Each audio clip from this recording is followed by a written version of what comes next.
안녕하십니까. Hello, everyone. 2021 한반도 국제 평화 포럼의 It is a great pleasure to be participating in the 2021 Korea Global Forum for Peace. I would like to welcome participants both online and offline. We are holding session 9-1 under the theme Sustainable Development of the Korean Peninsula and Inter-Korean Women's Exchanges and Cooperation, hosted by the Korean Women's Development Institute. I will be introducing the session briefly to you, and then we will be hearing from the president of KWDI. The community of peace, economy, and life of the Korean Peninsula ultimately aims for sustainable development of the region. The process of economic development must be peaceful for sustainable development, and it shall move towards respective life and ultimately to realization of human security, and that was the background of hosting this session. And above all, there has to be a virtuous cycle with the gender equality. And under this thought process, we feel that it is important for us to discuss the matters of sustainable development on the Korean Peninsula with the matter of gender equality.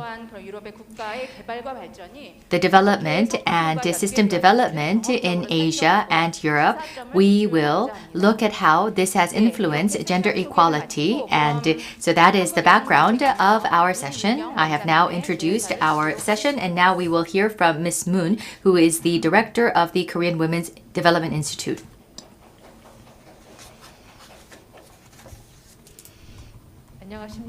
Hello, everyone.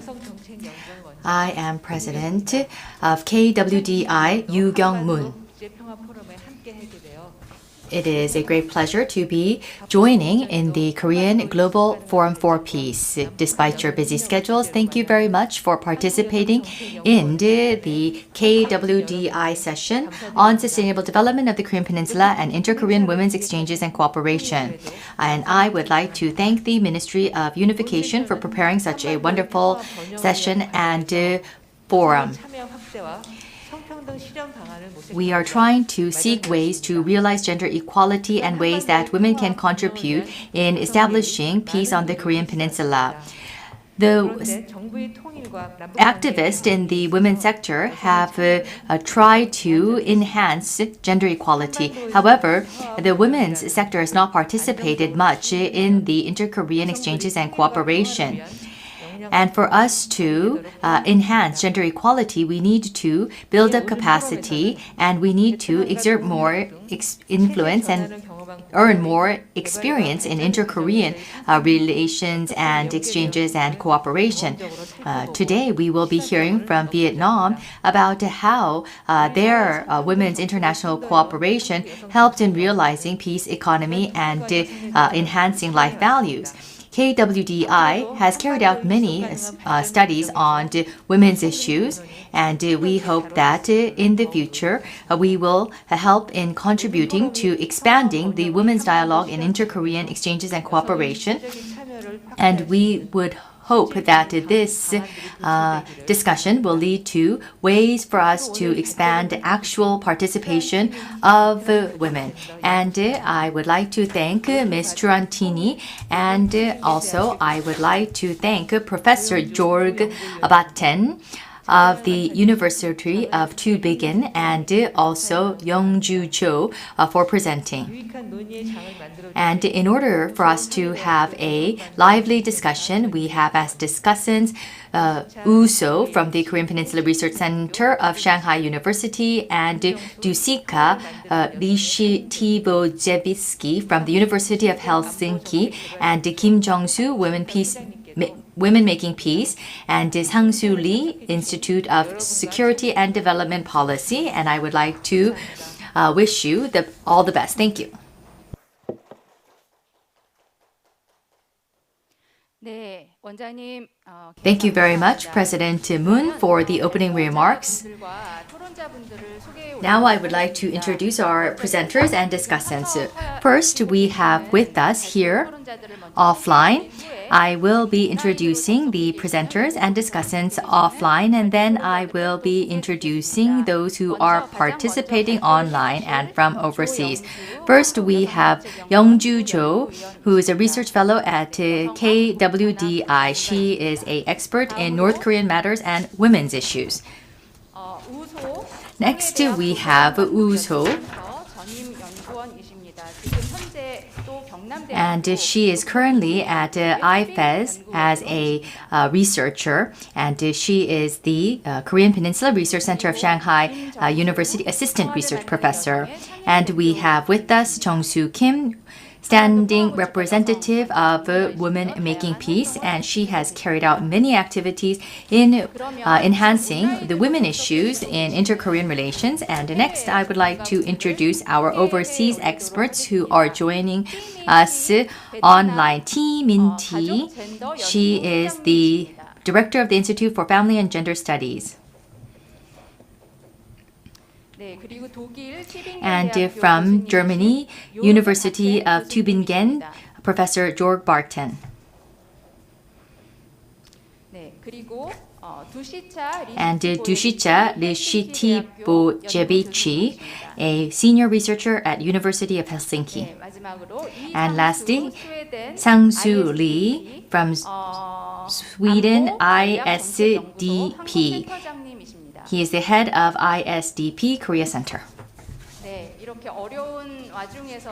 So despite the difficult situation, we have presenters and discussants both online and offline. Thank you for your participation. And we don't have much time for this session. That is why we will have to make it as compact as possible. We will hear the 3 presentations and then we will hear the 4 discussions. For the first presentation, we will be hearing from Dr. Jo, and the title of her presentation is Gender Equality in the Korean Peninsula Through the Economic Empowerment of North Korean Women. And we ask each of the presenters to limit their presentation to 15 minutes each. Good afternoon. My name is Jo Young-ju, as introduced. I'm a research fellow at KWDI. You said that I had 15 minutes to present, but I think that we are not only here to share local cases, but also global cases. So I will be brief, maybe limit my presentation to 10 minutes so that I can give more time for global speakers. As introduced, peace on the Korean Peninsula is very much linked to the gender equality on the Korean Peninsula. At least that is the focus that I have.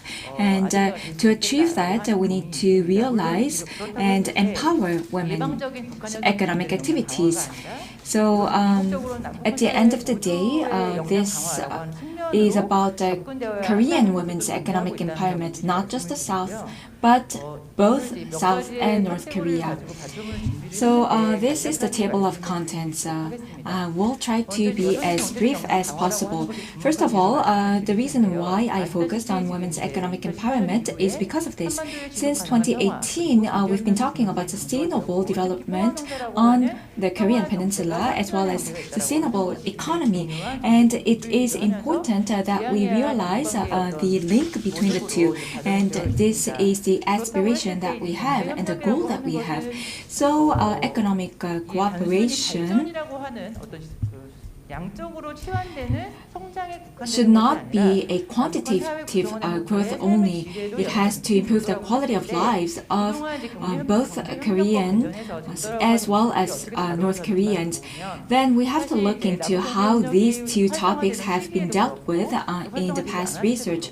So of course we've experienced different phases in terms of mood on the Korean Peninsula, and sometimes this has been focused on and other times it hasn't hasn't been focused on.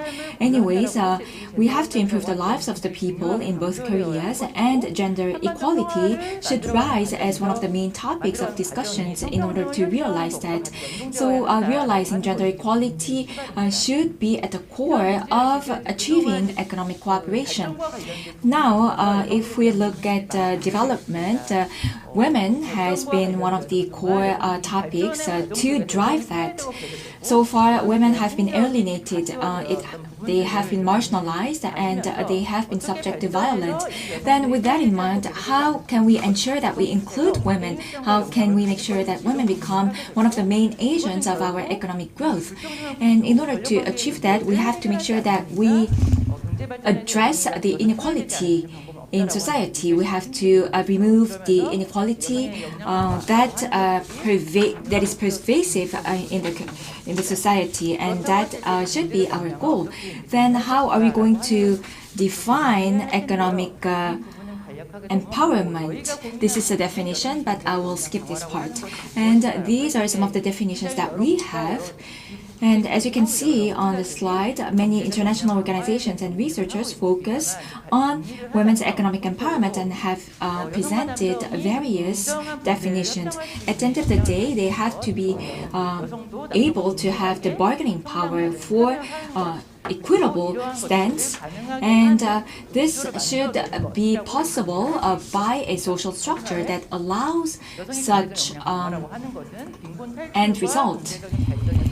So it's not only about overcoming poverty, it's about other aspects as well. So women's economic empowerment should be aimed at not only escaping poverty and achieving economic development, but also in resolving cultural and customary barriers.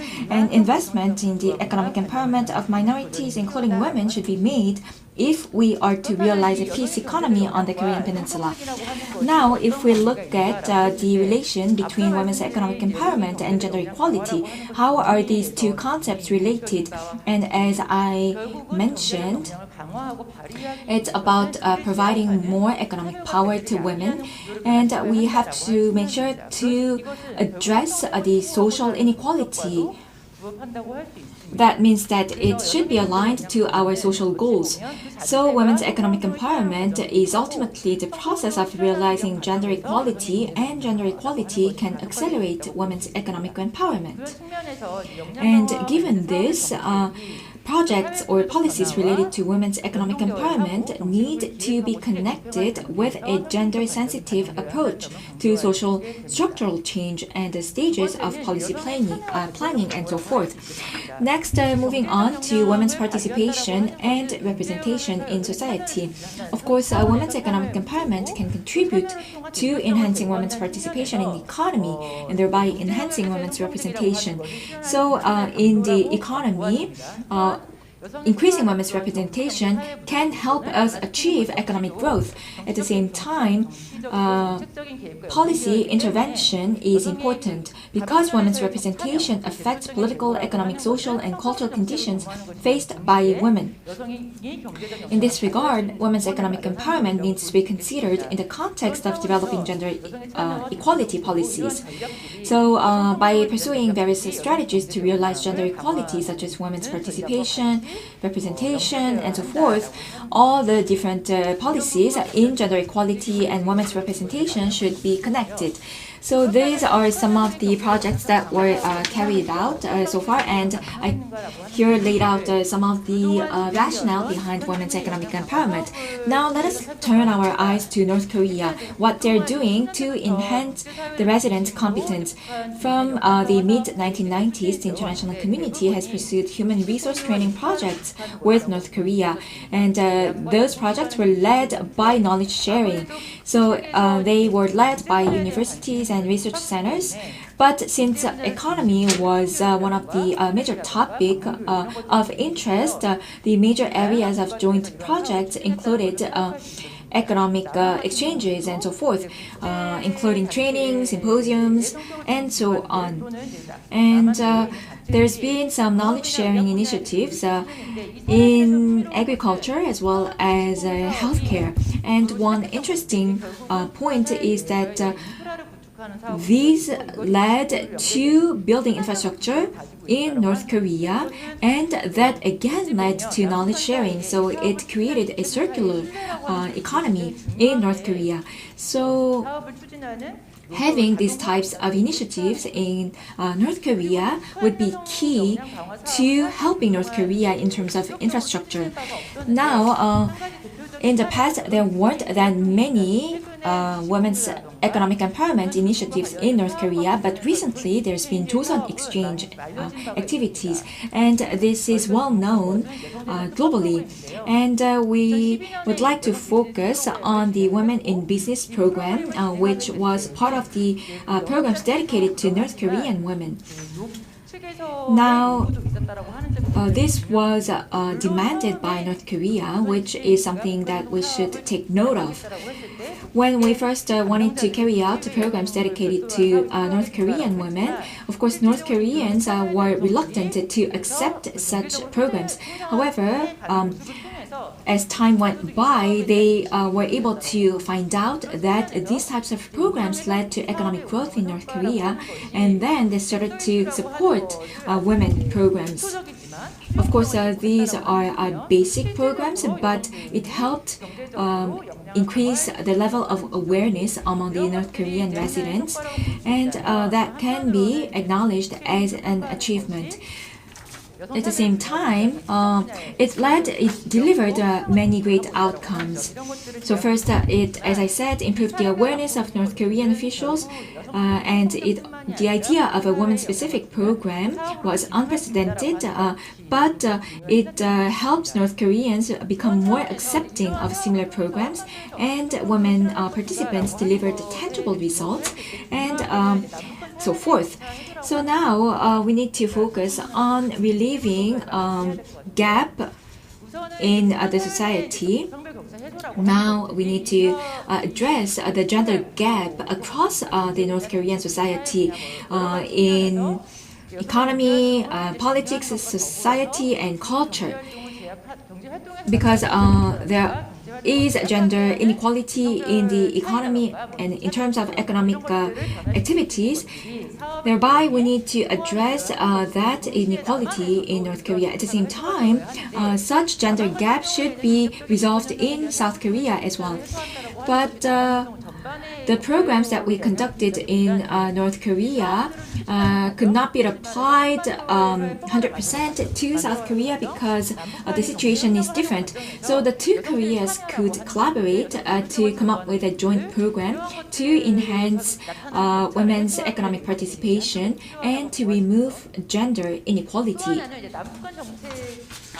Also, we also need to address gender inequality. At the same time, bring the idea of gender at the forefront of discussion. As I said with my cases in point, this has to be accepted across society, and when proposing ideas, we have to partner with North Korean agencies, and that can lead to tangible results.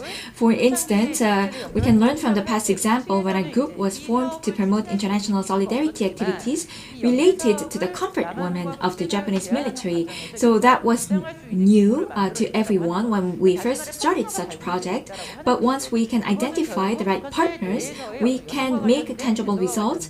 And when it comes to women, gender equality or gender inequality, we can work with different agencies to come up with different exchange programs. And as I mentioned, exchanges between women of South and North, this is something new in North Korea. So when we talk about security, inter-Korean relations, and reunification, gender issue is always takes the back burner. So we have to make sure that this is also brought to the forefront of discussion. We have to be able to tell that this can actually lead to tangible results and contribute to the economy of both countries. So what are we doing right now? We are helping our North Korean women participate in economic activities.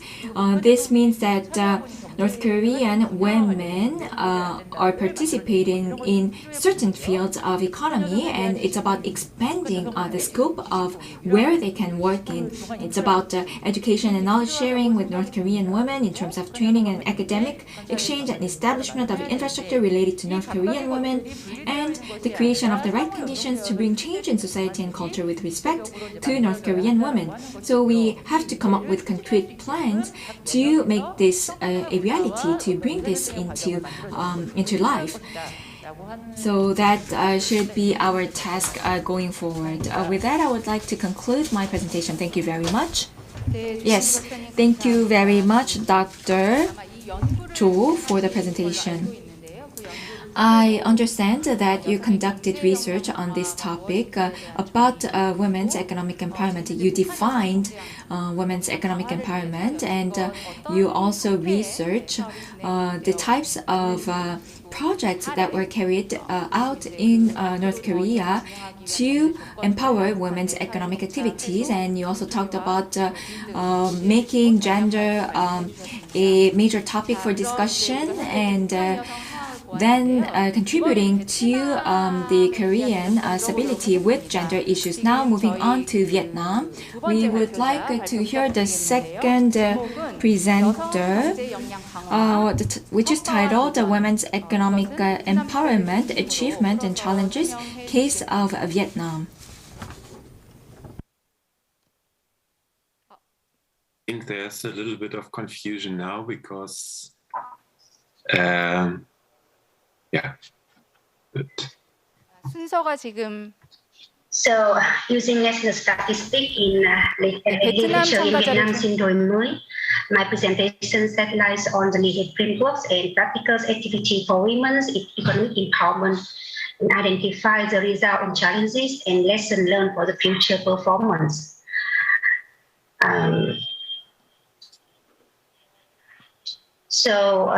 First, I would talk about the legal framework for women's economic empowerment in Vietnam.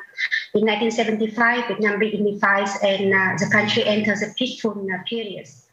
In the period from 1976 to 1985, the collective cooperatives are almost universal in Vietnam, with 95% of rural people are cooperatives members, but they have low productivity and weak labor motivations. The state economy and collective economy failed, while the private and household economy was widened. So being an agricultural country with about 80% of population living in the rural areas and about 70% of farmers this time, Vietnam coped with shortage of food and essential goods because of low productivity. You can see the average growth rate in the table here. And in this period, Vietnam issued some instruction, like instruction number 100, to replace the conservative thoughts to the innovative thinking that reforming and extending the contractual system to replace the workpoint regime in agricultural cooperatives. However, this motivation ended in about two years later, since the annual increase in contract continued to weigh on the farmers again and forcing them to leave the fields. And the economy continued to fall into crisis. The centralized mechanism related to subsidies was still applied in cooperatives, where cooperative members produce rice, but the rice was distributed by the cooperatives. In that kind of situations, by 1986, Vietnam experienced hunger, poverty, low living standard, high inflation, black market, and etc. And there were great psychological frustration because of the hardship picture of the economic crisis in 1980s in the context of high social desires of happiness after victories in 1975, forcing to the renovation in 1986. And Vietnam started the comprehensive renovation of the country and identified the urgent social economic issues, focusing on economic reform, production development, the contracting policy in agriculture, abolishing the regimes of subsidy, promoting freedom of circulation and regulation of food supply and demands nationwide. And women's rights were protected in constitution and laws in this period. And since đổi mới, Vietnam set up a lot of legal framework for economic empowerment for women. In 1991, the collapse of Soviet Union, that was the peak in the trend of consecutive collapse, and put Vietnam in a difficult situation with the risk of socio-economic instability. So in this time, the platform for national reconstruction in the transitional period, referred to as a platform for 1991, was developed and focusing on improving the living, working, and studying conditions of mothers. And also in this period, the government set up the family planning programs to control over fertility, that reducing the average number of children per woman from over 6 children to about 4 children in this time. In about 2000. Hello? Can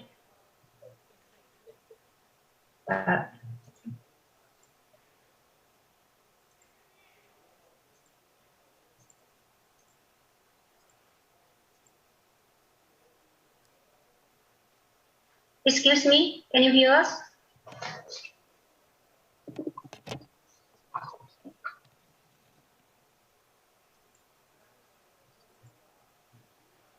Can you hear us? Sorry?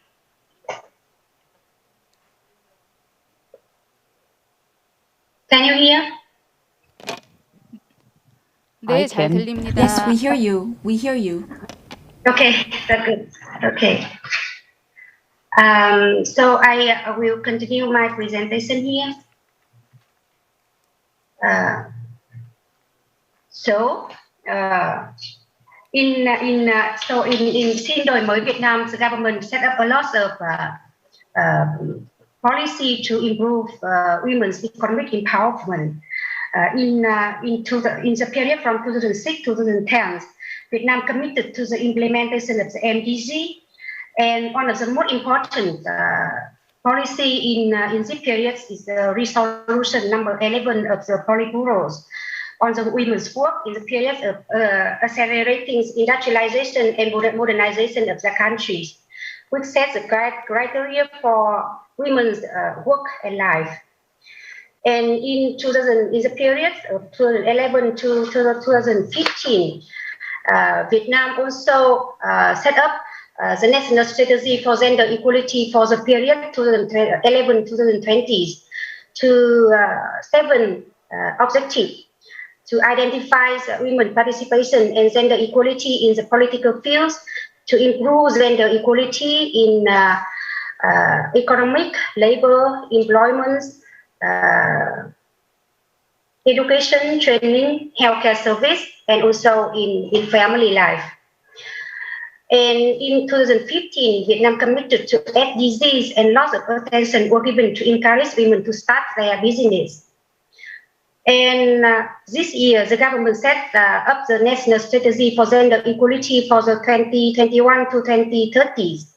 And in this period, we expect to see women holding key leadership positions in about 75% of all state management agencies by 2030s.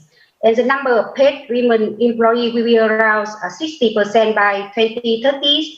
And while the percentage of women working in agriculture will be declined below 25% by 2030s. So that's the kind of key legal framework we have conducted. For the and we found that in last 35 years, Vietnam have some key approaches in women's economic empowerment. Like the government's use both bottom-up and top-down approach in economic empowerment to women, and focus much on ethnic minorities group, because gender equality is recognized as one of the key underlying causes of poverty among ethnic minority groups. And gender equality have been set as the basic objective of most socio-economic programs, and the criterion for assessing the project outcome, including women in the decision-making process, or giving direct support to women. And the poverty alleviation by practicing decentralization and empowerment to the grassroots level with the participation of villagers, including women, in income generation, basic construction, capacity building, social security, and even environment protection. So we can see here some key activity for women economic empowerment in Vietnam. The most outstanding activities in the programs 135. This is a short name, but the full name is the Social Economic Development Program in mountainous and remote mountainous communes, which especially targets the eradication of hunger and poverty reduction among Vietnam ethnic groups by means of activity related to credits, agriculture production provisions, a productive land for poor ethnic household, agriculture, forestry, fishery expansion, vocational training, access to social service, and etc. And the program have contributed significantly in poverty reduction in Vietnam last decade, including women's life. And since 2016, the program 135 is a component project of the National Target Program for Sustainable Poverty Reduction in the form of 5-year periods. And in addition, we also carry out the National Target Program for New Rural Development with a 5-year period, like 2016 to 2020, 2021 to 2025. And we have the National Target Program for Socio-Economic Development in ethnic minority areas, also in the 5 or 10 years periods.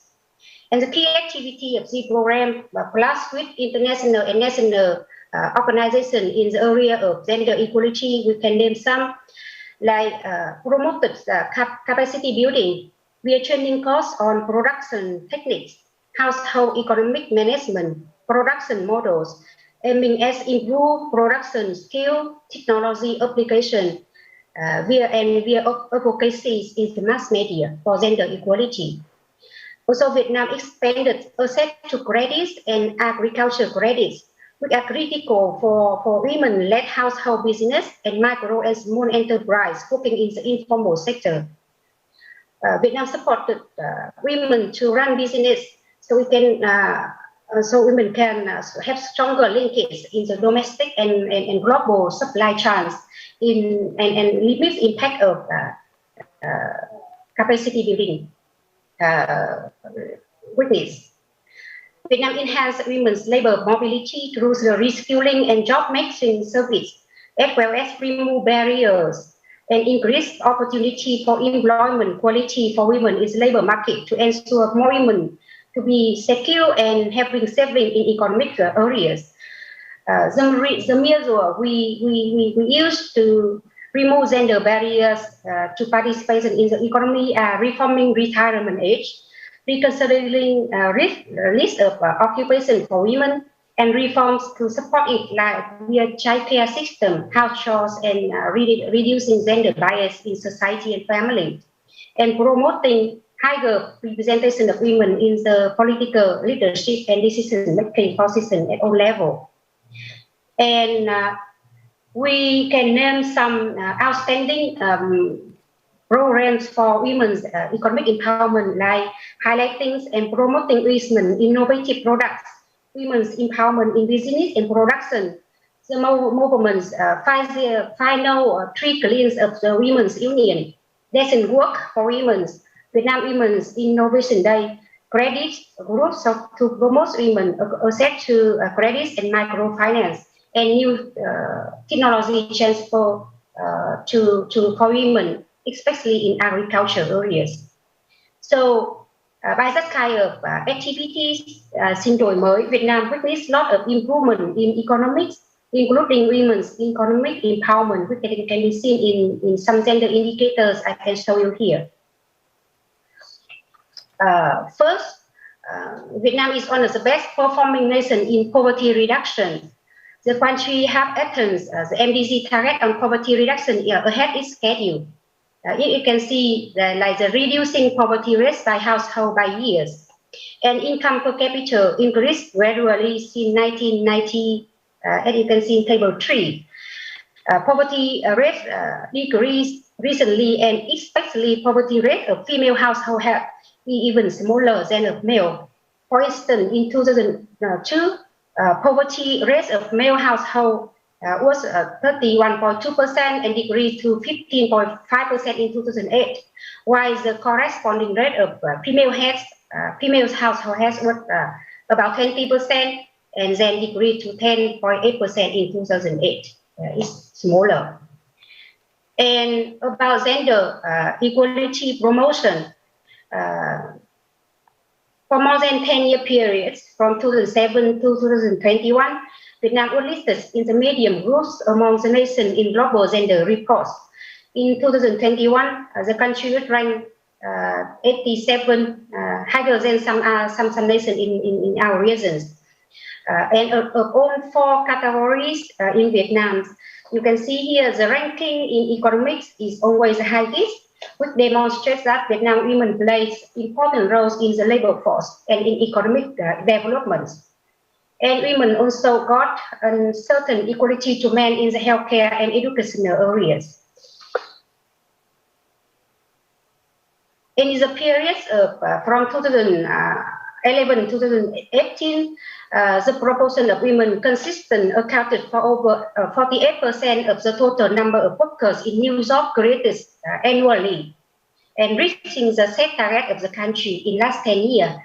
Vietnam aimed to set the target of all women in poor rural areas and ethnic minorities, reaching the launch by 2020 from employment program poverty reduction, but we didn't reach this kind of target because only about 48% of the women of total loan turnover and 49% of customer obtaining loans only.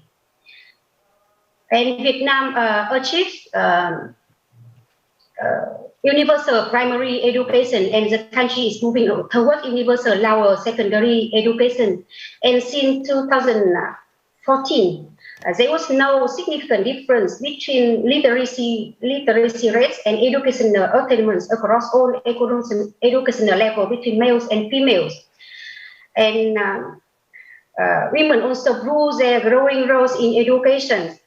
However, you can see in the table 6, there is a big gap of high professional titleship between professor and a professor at male and female, and this is the percent of female in the last years in Vietnam.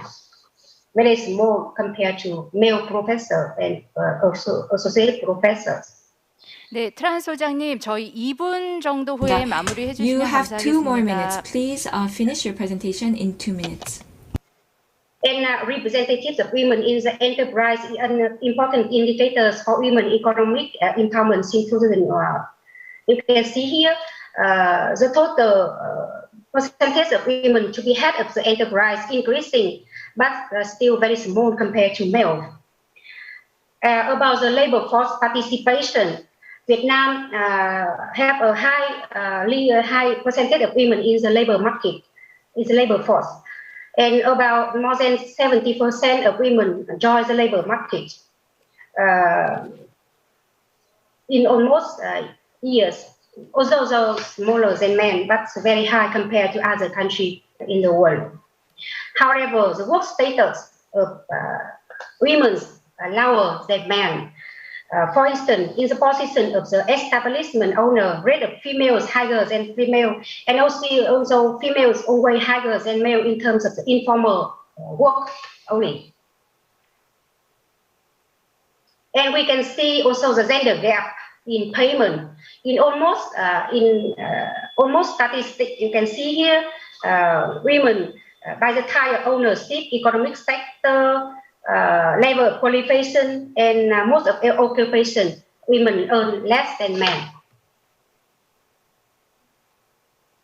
So about the challenges, based on that kind of result, we can see some challenges in women economic empowerment in Vietnam, including policy like maternity leave and gender bias because of the cultural norms in Vietnam.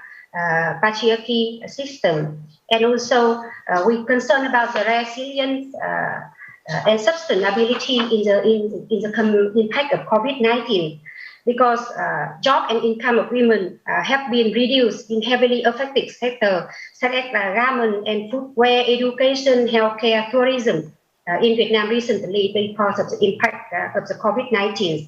And women-led household, micros, and small business, especially in the informal sector, have been among the hardest hit.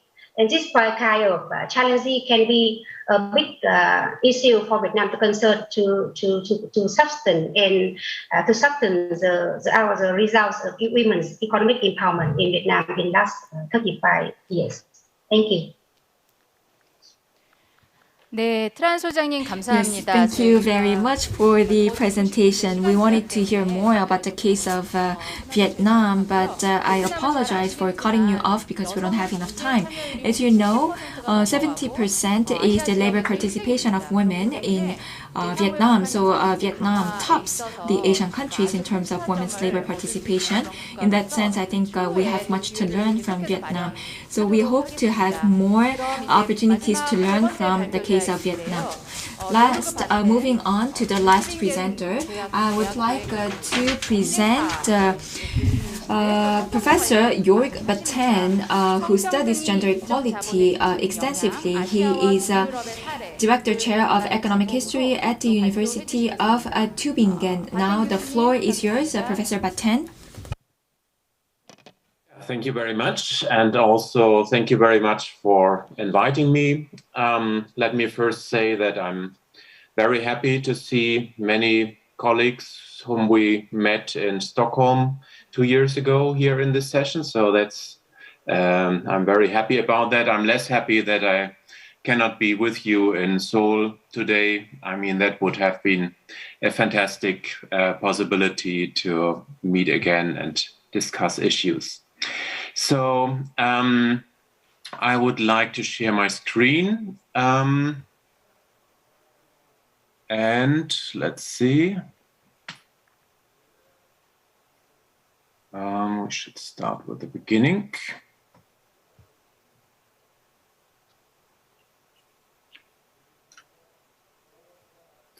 Can you see it? 네, 잘 보입니다. Yes, we can see your slides. That's great.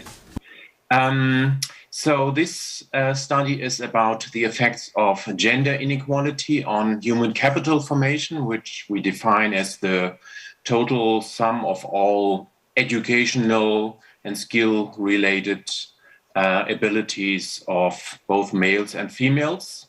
And we will look at a number of case studies from Asia and Eastern Europe in order to frame the development on the Korean Peninsula with some international comparisons here. So what is the background of all this? Basically, there is no doubt that there is a strong correlation between the gender equality and the development of nations. So the higher the gender equality, the stronger the development of nations. And there are a number of studies, including Klaas and Lamanna and so on, which argued that there is a causal chain from having higher gender equality on having a faster development.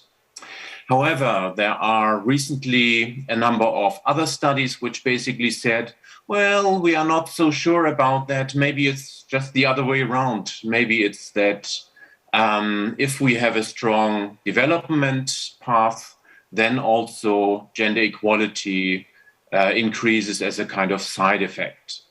So this is the background of the study. We want to contribute to the clarity of what causes what here, whether it's really gender equality that is relevant, as I would see it, but a priori that was not so clear.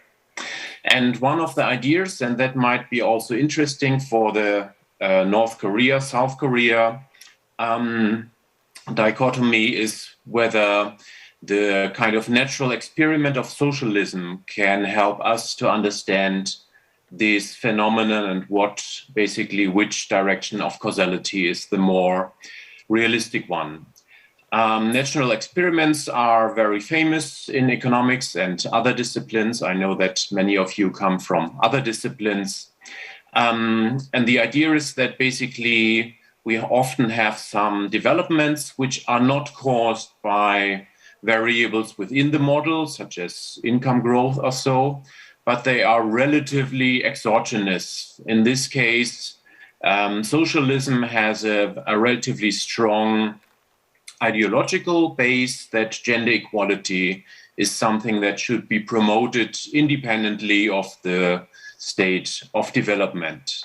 And therefore, we think that socialism can be a kind of instrument here to understand this for the whole world, whether gender equality increases, then afterwards an increase in human capital.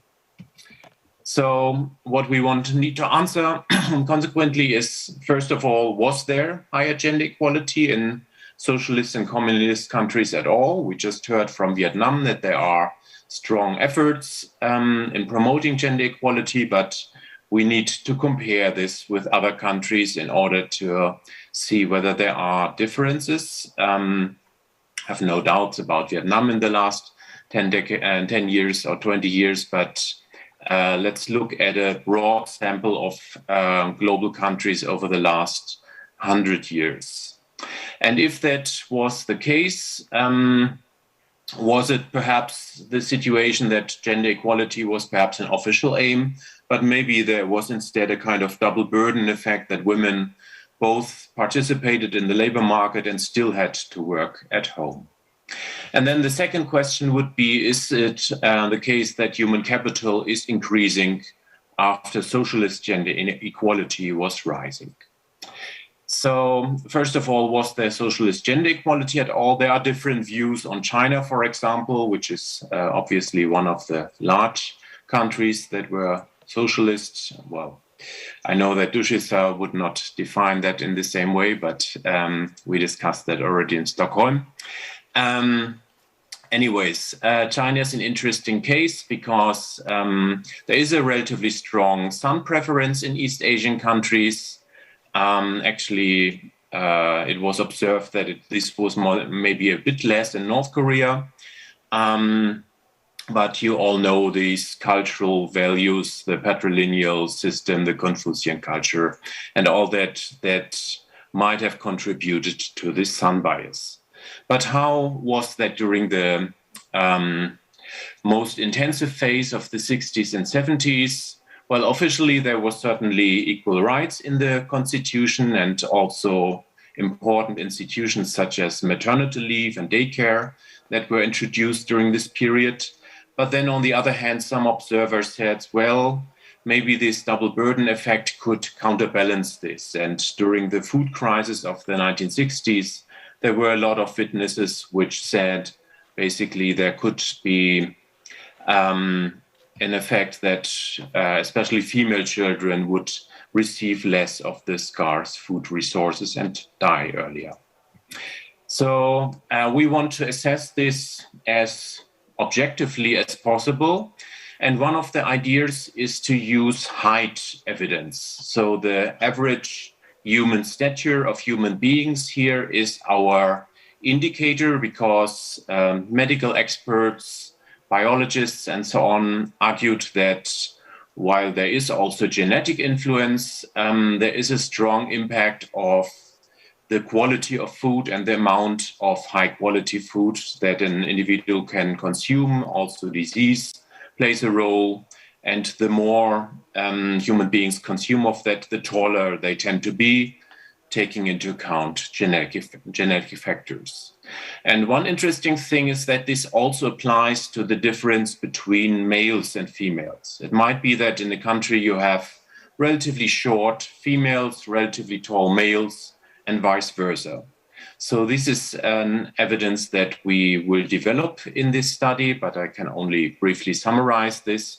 It has some important advantages compared to other potential proxy indicators like relative life expectancy, relative income, relative education, partly because well, there is some window dressing by governments. Each government wants to make their own country look good in international comparisons. So there could be a kind of selective reporting, for example, about life expectancy, that the country says, yeah, this is well known about Stalin during the Soviet period. For example, he wanted to let the Soviet Union look very good. So maybe there is more window dressing of these indicators compared to height, which nobody cared about. So the advantage is that therefore the height data might not be manipulated. There are a few more reasons, but I don't have time to go into detail. So here is a graph that shows us how does the gender inequality of height compare to the gender inequality of life expectancy in different Asian countries. And gender inequality of life expectancy is defined as how long are women living compared to males. For example, the 0 value here for some value between Pakistan and Nepal means that women and males are living the same number of years. Now, biologists argue that basically women should live a bit longer given biological factors. And therefore, if we observe the same number of life years for males and females, then we probably already have quite a strong degree of discrimination and lower assignment of food and medical items to women. So, but in general, we see that if there's a high inequality of life expectancy, such as India, Bangladesh, Nepal, Pakistan, we also have a very strong inequality of height. So in these countries, the males are relatively taller compared to the females. And then we have other countries like Singapore, Bhutan, South Korea, Mongolia, where the women are relatively tall compared to males and they live relatively long compared to males. And taking all these observations together, we see a positive correlation between the two, which increases the plausibility of this height inequality indicator. Looking at how the height inequality indicator developed in East Asia, we see that in fact in China there was a dramatic decline of height inequality during the 40s, 50s, 60s. So basically, it was not only kind of propaganda or so, but during this period, the situation for women did in fact improve. That was also the case in non-socialist South Korea and Taiwan. But even remarkable, well, it's quite remarkable that China here has the most extreme development. Then later in the 70s and 80s, there's a slight re-increase of inequality of height again. So basically, just looking at this figure, of course, the number of other variables can also play a role here. We see that, in fact, there was higher gender equality during the kind of most extreme socialist period, in spite of all the difficult things that happened during this period. That is also confirmed by mortality data. For example, missing women are calculated how much, to which degree did women die earlier, and therefore women were missing in the population. And again, we observe that in the early 20th century, especially during the period of war and so on, we see a very high degree of missing women, and then there was a lower value during the 60s and 70s. So the conclusion for East Asia would be that, in fact, there was a dramatic decline of height inequality, and we can use this height inequality to assess this. How was that in other world regions, such as Eastern Europe? Here is a little bit the difficulty that in Eastern Europe, height inequality already started to decline before the socialists, or in this case, the October Revolution in Russia. but this trend continued thereafter, and Russia had a similar height inequality as Germany, for example, during much of its existence. Particularly interesting case is Azerbaijan, because here we have no strong pre-trend. Azerbaijan had a very high height inequality of females. Females were relatively short compared to males, received, according to this argument, more high quality food and better and more medical items, maybe also more care. And we can compare that with Iran, which was not obviously a socialist country at any point in time. And we see that after 1920, Azerbaijan became a socialist republic. There was a strong decline in height inequality, or an increase in height equality of women, whereas Iran roughly stayed on this same level. So that's interesting, because here we have two adjacent countries which otherwise share a lot of common characteristics in their world region, but the difference is basically the socialist policy, where the Soviet Union, well, some people would say, suppressed the religious behavior. Others would say that they promoted gender equality. 네, 바텐 And 교수님, similar things. 죄송하지만 3분 내에 랩업 Can you wrap up 부탁드립니다. within 3 minutes? Sorry that we Yes. cannot give you more time. Sure, I can wrap up. So similar things happened in Bulgaria. The gender equality, a relatively low gender inequality, stayed quite low, although there was again a pre-trend. So in Eastern Europe, we see evidence that gender equality did matter. And we also see that this high amount of gender equality led to a strong increase in schooling. Bob Allen argued that the Soviet Union, in spite of their Stalinistic behavior, developed quite a strong increase in schooling. And although this was organized in a Stalinistic way, the families supported it and turned it into a real increase. And in China, again, we see also a relatively strong increase. Therefore, China features very well in modern PISA tests. Just to show that this was right representative for the world, if we run a regression, then we observe a positive effect of socialism on this gender equality of height in the world, also in the East Asia and the Eastern European region. We also see a strong effect on the gender equality of schooling during socialism, although it's not statistically significant in East Asia, but it is in Eastern Europe and in the world. And we see that socialism, as a kind of natural experiment here, also had a strong increase in the school years from the 1 year to 20 years later.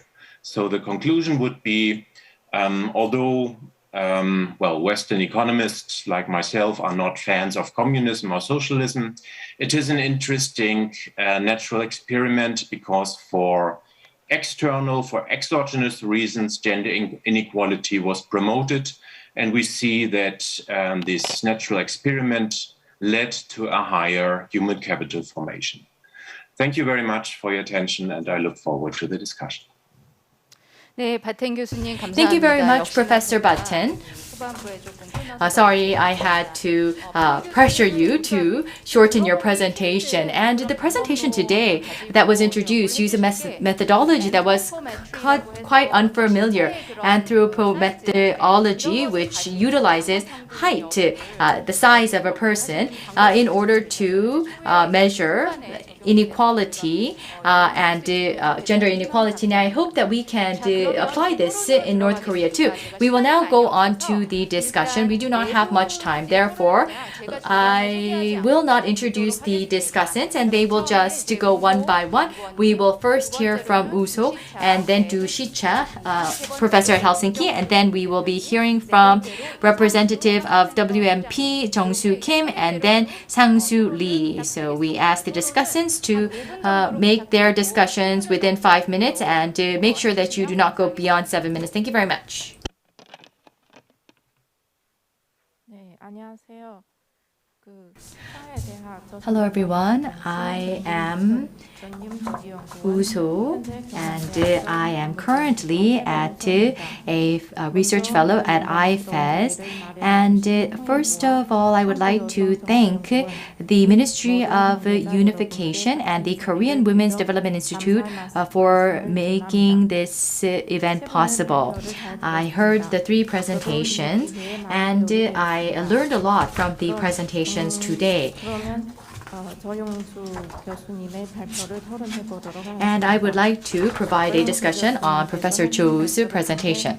You talked about women's economic empowerment. You provided the definition of women's economic empowerment, its linkage to gender equality, and also the women's economic empowerment initiatives in North Korea. It was a great opportunity to learn about those initiatives. And because I'm not an expert in women's economic empowerment, I would like to base my presentation, my commentary on my impression, and I would like to link that to my own experience. From 2001 and 2010, I studied in DPRK, and this is what I heard. Women actually are called as lamp in the daytime, which means that women are useless. And but women are growing their presence, and their presence within households are also increasing. In fact, women have more use than men. And that's my impression. And you talked about 2012 to 2015, the business program that was conducted in DPRK. And I think that such program is quite admirable. And at the time I was in DPRK, but it's a shame that I've never heard of the program until today.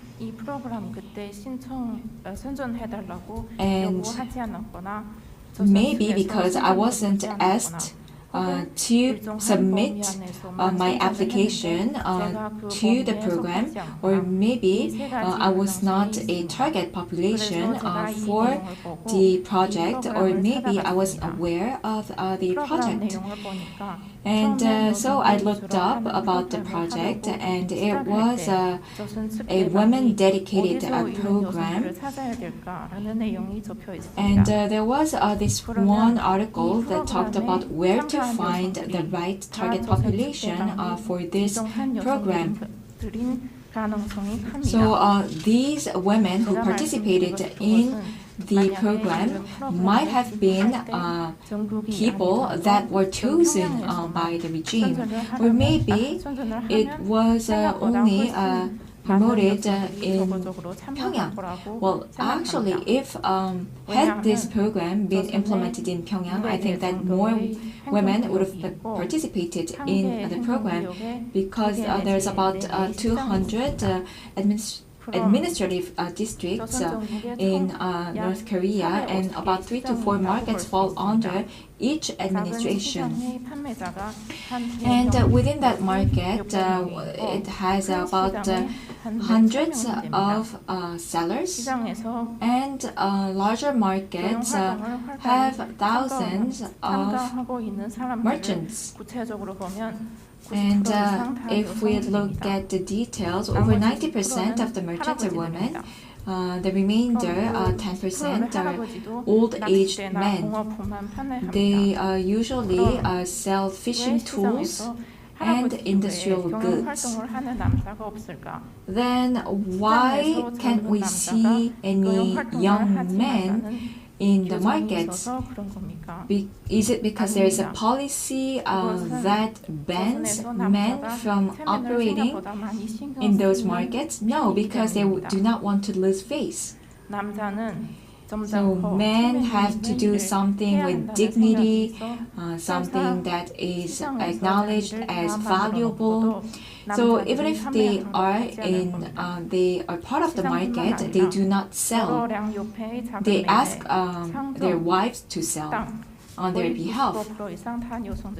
So over 95% of the small stools, the stores in the markets are owned by women. So gender equality, of course, can only be achieved by women's economic empowerment. But I do not think that is our only way.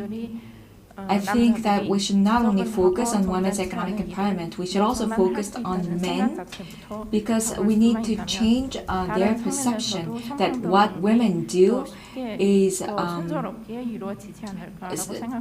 3D job. So we have to change that kind of perception. For the past 20 years, DPRK has opened its market, and it has undergone market opening. But if there is a gender inequality, then I think the reason lies in the ideology, not the economy. Of course, focusing the research on economy might be more viable in coming up with outcomes, but I think that we should not overlook the importance of ideology. And I'm sure that Professor Cho well understands this reality in North Korea. I look forward to your future work. Thank you very much. 네, 다음으로 두시차 교수님 바로 이어주시기 Next, 바라겠습니다. let us hear from Professor Dushika. Hello, can you hear me? Is everything going okay? Yes, Okay. we can hear you. So, yes, I will try to speak slow to make it easier for our translators, because it is very, very important that I hope that our Korean speaking audience will also be able to understand my main points which I prepared for today. So thank you very, very much for inviting me to act as a discussant in today's session. I prepared a short comment as a response to Professor York Button's presentation, but perhaps more correctly is to say that my comments should be understood as a way of moving to one possible next step in our thinking after listening to Professor York Button's excellent and very, very thought-provoking presentation.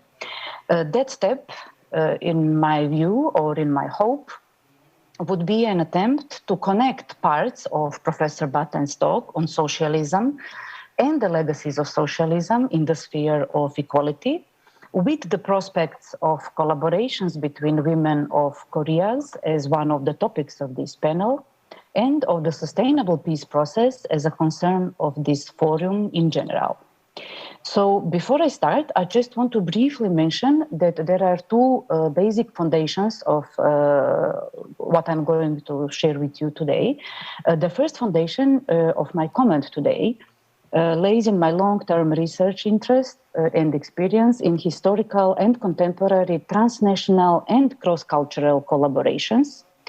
The second foundation of my thinking today is my experience of first being a participant and later a coordinator of, that means now a coordinator of Sino-Nordic Gender Studies Network, a network that is placed at the Nordic Institute of Asian Studies at the University of Copenhagen, which has already a notable history of almost 20 years. So it started in 2002.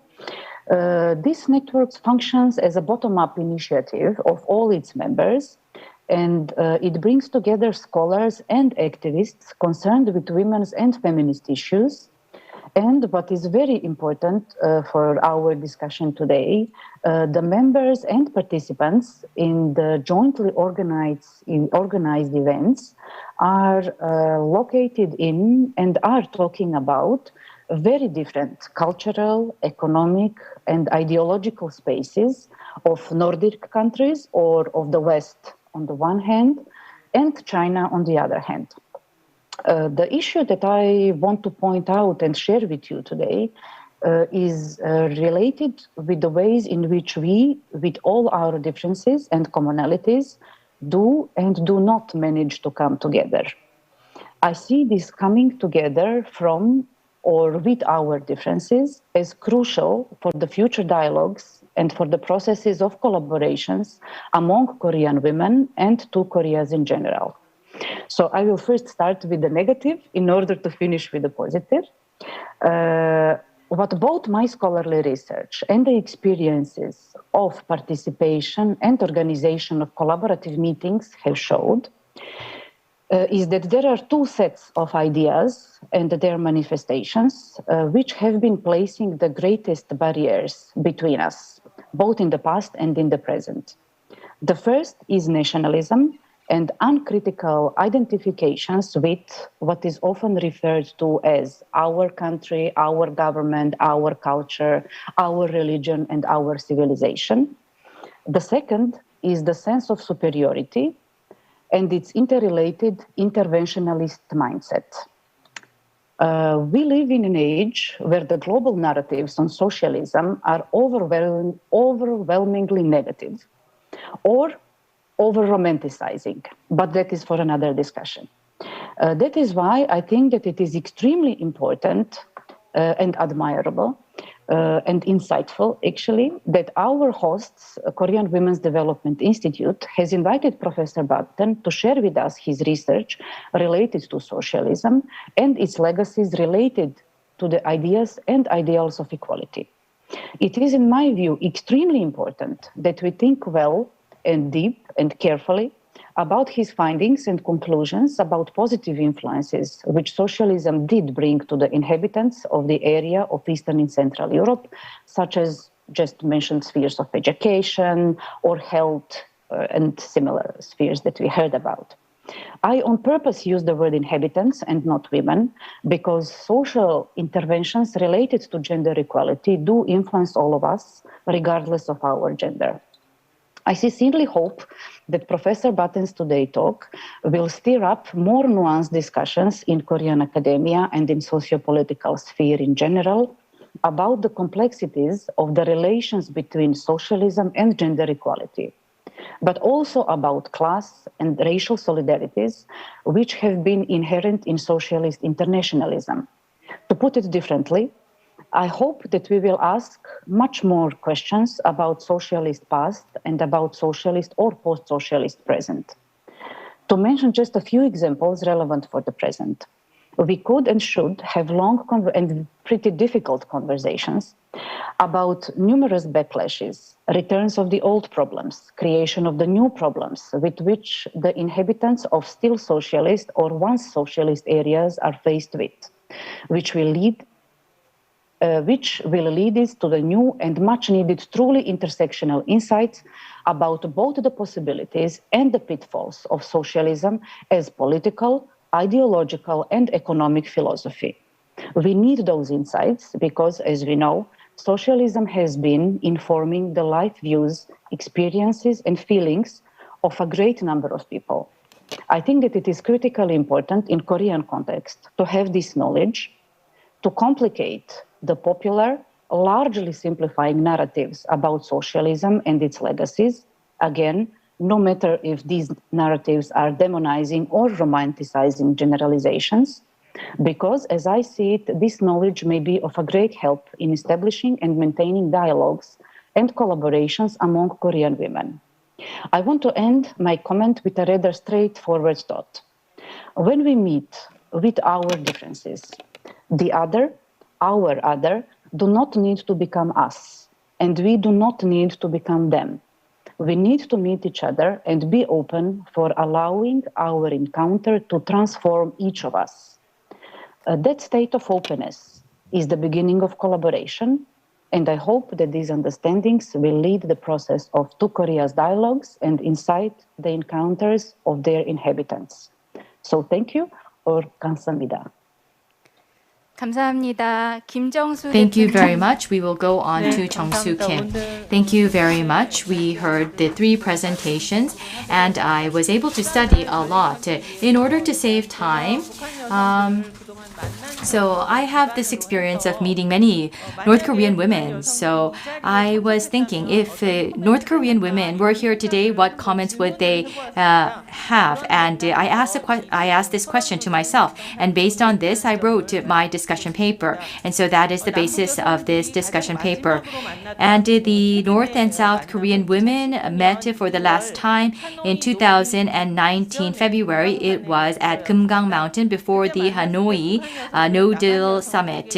And at the time, North Korean said to South Korean women, we hope that there is no more war on the Korean Peninsula. Let's make sure that this happens. And also let us contribute so that the North and South heads, what they agreed on is implemented, and that the military joint exercises of U.S. and Korea is a threat to the North Korean women, and therefore they asked us that South Korean women should work on stopping the joint exercise. And every time North Korean women meet South Korean women, they tell us and they talk about the implementation of what was agreed by the 2 heads of South and North. And when we cooperate with the North Korean women, we should think about all of what was agreed during the 2000, 2007, 2018 agreements. In the agreements, we should think about how we are talking about inter-Korean cooperation. And in particular, in economic cooperation in 2000, 2007, and 2018, there's a common thing, there's a common term used when talking about the economy, that there should be balanced economic development of the people of Korea. So, and by this, we should realize co-prosperity. In other words, this means that the economy of the South and North is asymmetric. So there is a big gap in the economy of South and North. So such asymmetric economic situation should be more balanced. And through such balanced economic development, let us pursue prosperity of the entire Korean Peninsula. For us to realize this, the asymmetric economic relations should become symmetric, and it should be more balanced to realize prosperity. And the key part there, I think, was mentioned by Dr. Cho, which is capacity building. We need capacity building, and we need some concrete measures on how we will realize capacity building, and we need to have discussions on these concrete measures. So I believe that in economic development of the South and North, there should be mutual support, and there should be a win-win strategy that can benefit both sides. And if North Korean women were here today, they would probably talk about what the international society in the United States is doing for their survival and for their livelihoods. And they would probably argue that the sanctions must be lifted, and peace and economic prosperity can lead to a virtuous cycle. The international society is interested in DPRK human rights and women's rights in the UN. And I believe that CEDAW, such as the Convention on the Elimination of All Forms of Discrimination Against Women, that was adopted in 2001 and is something that we should look at. And DPRK submitted their VNR. In our perspective, it might be seen as lacking in completeness, but we should watch and see how as they try to take ownership and initiative into realizing human rights enhancement for North Korean women. And we should try to go toward a more symmetric and balanced inter-Korean relationship. And then what should we improve on for both North and South women? And I think we need to look at some ways in which we can make improvements. I believe I hope that Dr. Cho can elaborate on this. Up till now, women center their talk mostly on political aspects and military aspects. So we didn't really talk much about economic capacity building and co-prosperity. It was almost non-existent, especially in the North and South women's exchanges. We barely talked about the economy. So if we are able to resume exchanges with North Korean women, I think we need to focus our talk on these economic cooperation side. And to do this, then from the South Korean side, what do we need to prepare? We have the Basic Framework Act on Gender Equality, and in this Basic Act, we have provisions on a unified country, and we should revise this, and we should strengthen this part to talk about economic cooperation, and we need to add such economic cooperation, and this is related to the 1325 item about improving the security, and the Ministry of Unification has a North and South fund for exchange, and we need to have a fund for women's exchanges too, and this should be included in the Basic Act for Gender Equality. And if there is an organization that oversees inter-Korean economic cooperation, then there should be a ministry or an organization that overlooks gender and development matters, or else we cannot have that. There's a lot of things that I want to talk about, but as you know, there was the experience of the Kaesong industrial complex, and we have experience of women working overseas, and experience of supporting development in underdeveloped countries, and we also have experience of socialist countries such as Vietnam. And we heard about the women's experience in the market in North Korea, so we can use such cases as a model for simulation. And through this, we hope that inter-Korean women's cooperation can be realized in order to have a Korean Peninsula of gender equality. Thank you. Thank you very much. Now moving on to 이상수. 안녕하십니까. Head 이상수. Yes, hello. Hello. 제가 원래 좀 짧게 준비를 I 했는데요. wanted to be 짧게 brief, 좀 but I will be briefer. 예, 우선 저는 젠더 분야의 So, 전문가는 아니고요. I'm not an 그래서 expert in 앞서 gender. 발표해 주신 세 So, 분의 내용을 좀 I would like to 전략 talk about what the presenter said in the context of security and strategic cooperation. So we heard from the case of East Europe, DPRK, and Vietnam, and the role of women in their respective economic development, and also about women's economic empowerment in the process. Of course, the background and development models are different by country, but at the same time, we have much to learn from DPRK. In particular, the case of East Europe and North Europe, Nordic countries, and North Korea can help us look at how women's economic empowerment can be achieved in Korea.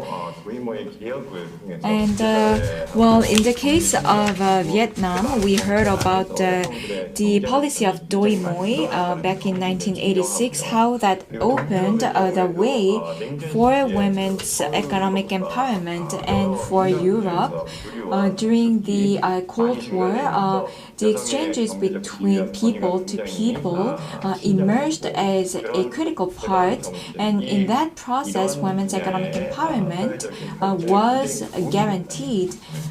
and that helped the economic development of the country.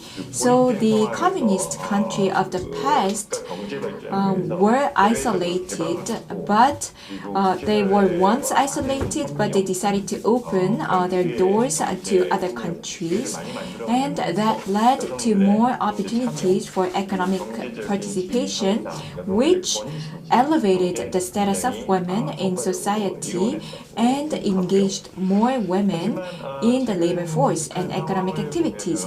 However, if we look at the situation in DPRK, they are going a reverse way to what the socialist countries did in the past. After the collapse of Hanoi Summit and after the failure of negotiations over the economic sanctions, now North Korea has taken a provocative stance. All dialogue channels between the two Koreas have been cut off, and the government, as well as the civic society, cannot converse or exchange goods with North Korea. We cannot provide any assistance to North Korea. And from 2019, they shut down their borders, and they have heightened the level of control internally. At the end of the day, I believe that is harming women's empowerment in DPRK. First of all, Jangmadang, the market, and the different types of markets in DPRK are not giving opportunity for women to participate in the market economy. That's leading to less income. And after the lockdown of the borders, there were some merchants who traded with Chinese merchants and merchants from neighboring countries. Well, there used to be some women merchants before COVID-19, but now they are engaging in human trafficking as well as prostitution and drug trafficking to survive. And despite the food crisis in North Korea, DPRK is attempting to achieve disease control by shutting down its borders. So the vulnerable group, including the aged population and women and pregnant women and children, have now fallen to vulnerable group even more so than the past. And the child-rearing of women and has raised as another challenge again, because women have to make ends meet. And North Korea has economically suffered because of the economic sanctions on the textiles as well as other goods that are subject to the sanctions. And women who used to work in those sectors have been fired. Given this, while the presenters talked about the case of Vietnam and other countries, so while the case of DPRK is quite different from other cases. Now, if we look at other countries' policy of market opening, that's not happening in North Korea right now. Then why can't the regime adopt economic models of Vietnam or other former socialist countries? Because back in 1970s, Vietnam normalized its ties with the US before opening its market. And after the diplomatic ties with the US, Vietnam pursued economic and social growth and pursued women's economic empowerment, and succeeded in that. And during the Cold War, still there was the Helsinki process, and Germany was able to resolve the internal issues, the social, the human rights issues, and women's issues at the same time under the Helsinki agreement.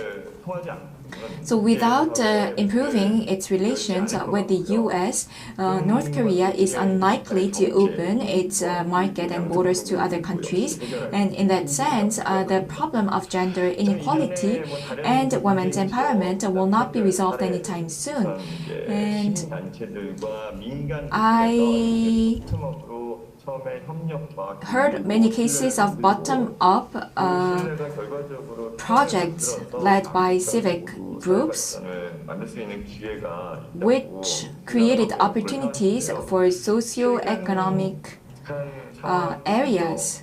And that was my firm belief in the past.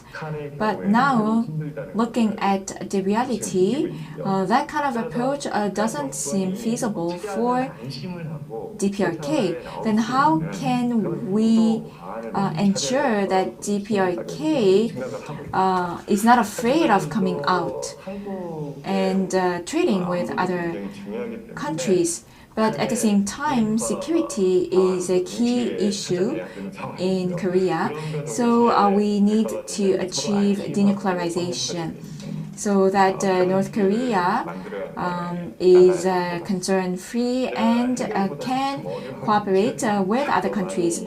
So it seems like I made too many suggestions. But I look forward to more ideas so that we can address the pending issues. Yes, thank you very much for that. Before we wrap up, I think we have to wrap up. But anyways, I would like to give the presenters 30 seconds to 1 minute for each presenter for their answers. And while you prepare for your closing remark, I would like to wrap up myself. So, Woo-so actually studied in DPRK Kim Il-sung University for a long time. So thank you very much for your experience and your commentary based on your experience. And also, Professor Dushika talked about what we need to consider before we consider cooperation. And I'm sure that you know well our standing representative Kim Jong-soo. She's been in this area for over 30 years and she is an expert. So she provided detailed ideas about how to resolve the pending problems. And then we heard from head Lee Sang-soo, who told us what we need to consider in the context of COVID-19 and the problems that the regime is faced with. Now I will go with Professor Baten first, then followed by Tran, and then Research Fellow Jo. 30 seconds. Yeah, thank you very much. Very difficult to say something substantial in 30 seconds, but thank very much, Professor Ristivojevic or Tushica. Yeah, I think we are with the first names. For the important comments. I think those were very thoughtful, and I also liked very much the discussion about the path which North Korea is following in the last 2 years, and I think that is something that is, of course, on the one hand, very problematic, but on the other hand, I hope that there will be possibilities to change this path and maybe adopt some other strategies mentioned in this session, for example, the Vietnamese strategy also. Thank you very much.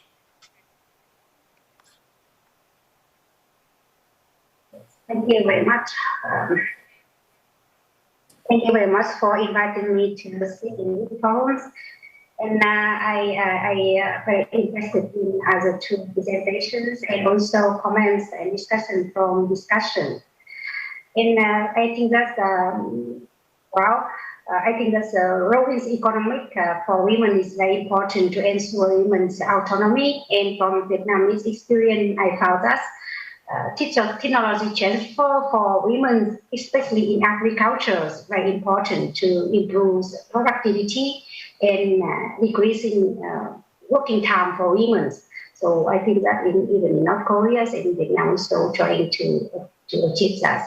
So I think that I hope to have more opportunity to discuss this issue with you in the future. Thank you. Yes, well, we are pressed for time, so it's a shame that we don't have enough time to provide answers about the discussion. But anyways, I hope to have more opportunities like this one, more platforms where we can discuss in more depth. Thank you very much for 네, your time. 감사합니다. Yes, 그럼 thank you 이것으로 very 오늘 much. 저희가 With that, I would like to wrap up session 9-1.